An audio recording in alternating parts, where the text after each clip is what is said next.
कितना मिनट बता दीजिए, मैं उतना ही बोलूंगा। नहीं, कृपया जहां सब आपस में बात करने के बजाय चेयर की तरफ से बात करें प्लीज।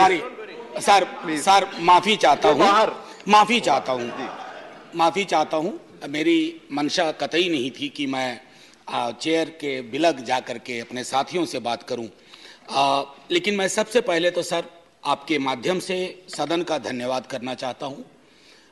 तकरीबन तीसरा दिन है आज, इस पर बहुत लंबी बहस हुई, काफी सार्थक बातचीत हुई। सदन में कोई भी ऐसा सदस्य नहीं था जिसको इस बिल की भावना से कोई विरोध हो।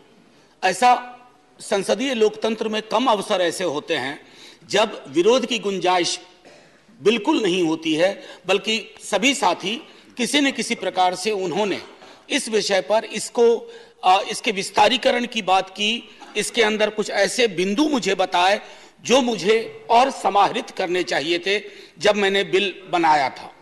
तो जाहिर तौर पर मैं सबसे पहले आपके माध्यम से सारे सदस्यों को धन्यवाद करना चाहता हूं, शुक्रिया अदा करना चाहता हूं। सर, जिस शिद्दत से आज हमारे भाजपा के साथी यूनिफॉर्म सिविल कोड को लेकर के जो कि बिल इंट्रोड्यूस हो चुका है, मैं चाहूंगा कि उसी शिद्दत से आप इस बिल के बारे में भी वही नजरिया रखें, क्योंकि यूनिफॉर्म सिविल कोड पर हमारा आपका विरोध था, विरोध है और विरोध रहेगा। लेकिन राइट टू हेल्थ पर हम में से किसी ने भी, जिसने हाल के 1 वर्ष पूर्व जब हमने कोविड की विभीषिका देखी, हमने ऑक्सीजन के लिए हाहाकार देखा, हॉस्पिटल बेड के लिए हाहाकार देखा, इसी सदन में चर्चा हुई और सारे सदस्यों ने अपनी कलेक्टिव हेल्पलेसनेस को कई दफा महसूस किया। ईश्वर न करे वो क्षण इस देश को फिर देखना पड़े, ईश्वर न करे उस तरह की हाहाकार की परिस्थितियां पुनः पैदा हों इस देश में। लेकिन उसके लिए क्या आवश्यक है?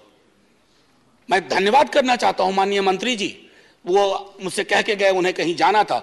हमारी एमओएस बैठी हुई है, संजीदगी से भरे हुए लोग, लेकिन चिंता ये सामूहिक होनी चाहिए। सर, मैं क्यों कह रहा हूं, हमारे कई बीजेपी के भी सदस्य और अलग अलग दलों के सदस्य ने आंगनबाड़ी और आशा कर्मियों की बात की और कहा कि ये फ्रंटलाइन वर्कर्स के लिए तालियां बजी, फ्रंटलाइन वर्कर्स के लिए अन्य तरह के समारोह हुए। लेकिन सर, वो फ्रंटलाइन वर्कर्स जिंदा इंसान हैं, वो तालियों से उनका पेट नहीं भरेगा, सिर्फ उनकी वाहवाही होगी, उससे उनके घर की चिंताएं खत्म नहीं होंगी। आंगनवाड़ी वर्कर, आशा वर्कर आपके हेल्थ का पूरा बोझ ढोते हैं अपने कंधों पे, उनके कंधे पर जो बोझ है वो दिनों दिन बढ़ता जा रहा है। Sir, they are overworked and underpaid, काम इतना ज्यादा और उसके एवज में उन्हें हम क्या दे रहे हैं? कोई सोशल सिक्योरिटी नहीं, कितना मानदेय? पीनट्स। ये नजरिया आपको राइट टू हेल्थ के विस्तारीकरण और उस गोल तक पहुंचने में मदद नहीं करेगा। ये मैं आपके लिए नहीं कह रहा हूं, ऐसा नहीं कि राइट टू हेल्थ पर पहली बार, जबकि मैं इस पर रिसर्च कर रहा था सर, बमुश्किल 10-12 मिनट लूंगा, खत्म कर दूंगा। इस पर जब मैं रिसर्च कर रहा था तो संविधान सभा की बैठकों में भी चर्चा हुई, खास करके एक व्यक्ति जिनके बारे में बहुत कम लोग जानते हैं कि उन्होंने पब्लिक हेल्थ सिस्टम के बारे में क्या कहा, मैं बाबा साहब को इस बहस में लाना चाहूंगा। बाबा साहब का नजरिया बिल्कुल साफ था कि public health system, social security के बगैर नागरिक का सबलीकरण नहीं हो सकता। और आज हमने उस छोटे से फॉर्मूले को भुला दिया है, उसको वापस लाने की जरूरत है। और मैं समझता हूं माननीय मंत्री जी ने एक बात कही, मैं सहमत हूं कि बजट लगातार बढ़ा रहे हैं। मंत्री महोदय हैं, माननीय उपसभापति महोदय, ये जो आंकड़ा है ना, इस आंकड़े का व्याकरण अद्भुत है। मेरी सैलरी मैं विश्वविद्यालय से लेता हूं, मेरी सैलरी बढ़ी, मान लीजिए इंक्रीमेंट लगता है तो वो बढ़ा 1 साल में। अब उस इंक्रीमेंट को आप इन्फ्लेशन के इंडेक्स में देखिए, आप अगर एलोकेशंस का रियल टाइम वैल्यू जज करेंगे ना तो आपको लगेगा कि it is too little and even too late. तो आंकड़ों को लेकर के कहेंगे कि यूपीए के दौरान इतना था, हमने इतना बढ़ाया, बाकी इंडाइसेस को सामने रखिए और तब कहिए। और दुनिया के गरीब गरीब मुल्क सर हमसे ज्यादा खर्च कर रहे हैं, हमसे गरीब हैं, लेकिन हेल्थ में उनका एक्सपेंडिचर हमसे ज्यादा है, क्योंकि वो जानते हैं कि जब तक पब्लिक हेल्थ पैरामीटर्स को दुरुस्त नहीं किया जाएगा, आप कितनों रेटोरिकल चीजें कर लें, वो जमीन पर कभी भी नहीं आ पाएंगी। सर, ग्रामीण भारत हमारी चर्चा से अक्सर विलग रह जाता है। मैं माननीय मंत्री साहिबा से आग्रह करूंगा, देखिए अक्सर क्या होता है कि आप जब किसी हॉस्पिटल को विजिट करते हैं तो पहले से जानकारी होती है, किसी क्या कहते हैं पीएससी को विजिट करते हैं, पहले से जानकारी होती है। हम सुना करते हैं राजा महाराजाओं में, ना मेरा यकीन है और ना मैं चाहता हूं कि उनका उदाहरण दिया जाए, लेकिन सुनते थे किसी हिंदुस्तान में कुछ राजा महाराजा होते थे जो वेश बदल करके जाया करते थे निरीक्षण करने के लिए। वेश बदल करके जाइए, एकदम पूरा का पूरा।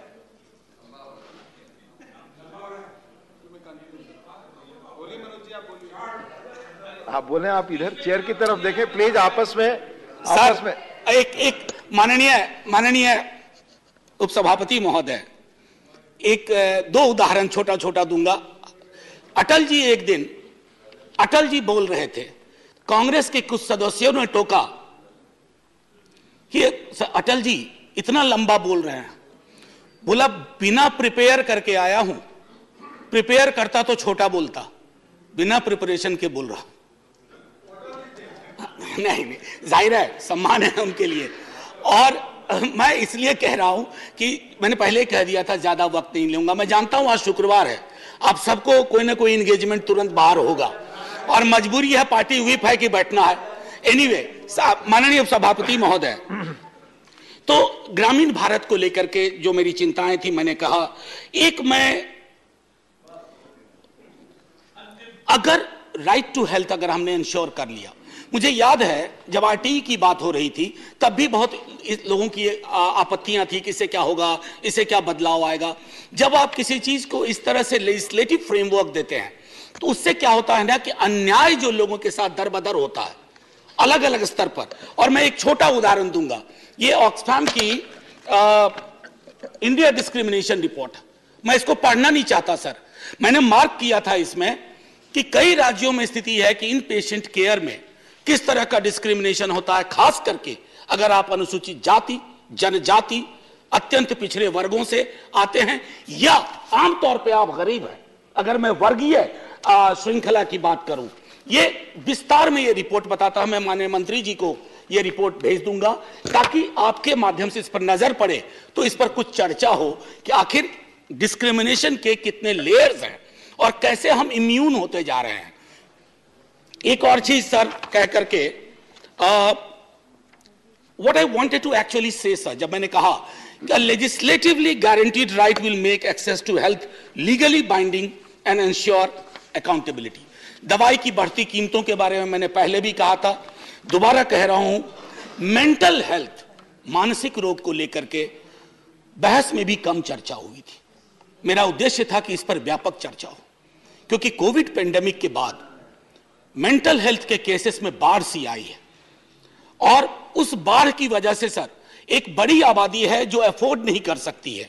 इंश्योरेंस कंपनियां हैं, उनसे आप कभी बात करके देखिए, रैंडम चेक करवाइए, कई सारे जो मेंटल हेल्थ एलिमेंट हैं उनको वो क्लेम में आने ही नहीं देते हैं। ये सारी चीजें मैं समझता हूं कि अगर हम इस पर चर्चा करें। फ्रंटलाइन वर्कर्स के बारे में मैंने आपसे कह दिया, सिर्फ इतना कहूंगा कि सुप्रीम कोर्ट ने भी अप्रैल 2022 में पेमेंट ऑफ ग्रेच्युटी एक्ट को कहा था एप्लीकेबल करो आंगनवाड़ी सेंटर्स में। ये मैं माननीय सर्वोच्च न्यायालय के माध्यम से कह रहा हूं। और एक आखिरी टिप्पणी करके खत्म करूंगा, ये जो लाभार्थी है, ये लाभार्थी शब्द बहुत प्रचलित हो गया। Our people are not our beneficiaries, they are the citizens of this country, part of the paradigm which is called welfare state। और वेलफेयर स्टेट में ये लाभार्थी की संज्ञा कि ये लाभार्थी, कोई लाभार्थी नहीं है सर। मैंने बार बार कहा इसी सदन में, बड़े कोई भी पार्टी, आजकल तो कंपटीशन चल पड़ा है, मुफ्त मुफ्त मुफ्त। अरे मुफ्त कुछ नहीं है, उसका टैक्स है, किसी भी फॉर्म में हो, आप उसके टैक्स का एक मिनिमम रिलीफ दे रहे हैं, इसको मुफ्त मत कहिए। और ये बेनिफिशियरी के नजरिए से मत देखिए, राइट के नजरिए से देखिए, अधिकार के नजरिए से देखिए। सर,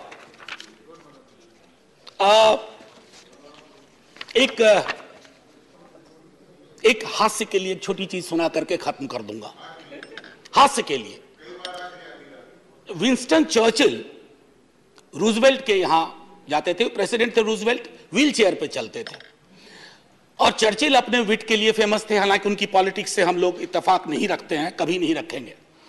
तो चर्चिल साहब को व्हाइट हाउस में ही कमरा मिला करता था, तो वह नहा रहे थे और उनकी नहाने की आदत थी कि नग्नावस्था में नहाते थे। तो रूजवेल्ट पहुंच गए। रूजवेल्ट ने पूछा, जैसे ही व्हील चेयर वहां ले गए तो बका गए रूजवेल्ट, अपनी व्हील चेयर को मोड़ा। अब चर्चिल देखिए कैसे संभालते हैं। वो कहते हैं, look mister president, prime minister of UK has nothing to hide from you. Sir, मैंने इसलिए कहा थोड़ा हल्के माहौल के लिए, मैं इच्छा बड़ी थी कि मैं डिवीजन ले लूं, इस पर मत विभाजन की मांग करूं, क्योंकि यह बिल हम सबके मन का है। लेकिन मंत्री महोदया मुझे देख रही हैं टुकुर टुकुर, और बाकी लोग भी, तो मैं मत विभाजन की अपने टेम्पटेशन को कर्व करता हूं इस अपील के साथ कि सर, आज नहीं तो कल ये बिल आएगा, आज नहीं तो कल ये होना है। आप तो दूसरों की भी चीजों का श्रेय लेते हैं, ये करके अपना श्रेय खुद ले लीजिए। अगर आप ये कर बैठे तो एक बहुत बड़ा एहसान होगा इस देश पर, इस देश के नागरिकों पर, और शायद एक आगे जब हम बात करेंगे ना, तो हेल्थ को लाभार्थी के नजरिए से नहीं, अधिकार के नजरिए से बात करेंगे। हमारे आशा कर्मी प्रोटेक्टेड होंगे, आंगनवाड़ी कर्मी प्रोटेक्टेड होंगे, डॉक्टर पेशेंट रेशियो बेहतर होगा, पीएचसी लैक लस्टर नहीं होगी, सरकारी अस्पताल में कुत्ते नहीं सो रहे होंगे बेड्स पे, ये शायद बेहतर परिस्थितियां होंगी। Thank you so much sir, thank you to all my friends for great participation. जय Hind, let's keep talking like that. धन्यवाद professor Manoj Kumar Jha ji. So you are withdrawing the bill, Professor Manoj Kumar Jha. You are not putting for the vote. You are withdrawing the bill. Sir, नहीं, देखिए, मैं एक इसमें sir करार करवाना चाहता हूं। आप यूनिफॉर्म सिविल कोड वापस ले लीजिए बिल को। नहीं, that was in a lighter note. I must say, I have spoken, my friends have spoken, Honorable Minister has spoken, and we have a general consensus. We'll take steps, but my only request is, let it not be baby steps. Let it to be a huge step at one point of time, and do it soon, and I withdraw the bill from voting. VK News, राष्ट्र के नाम।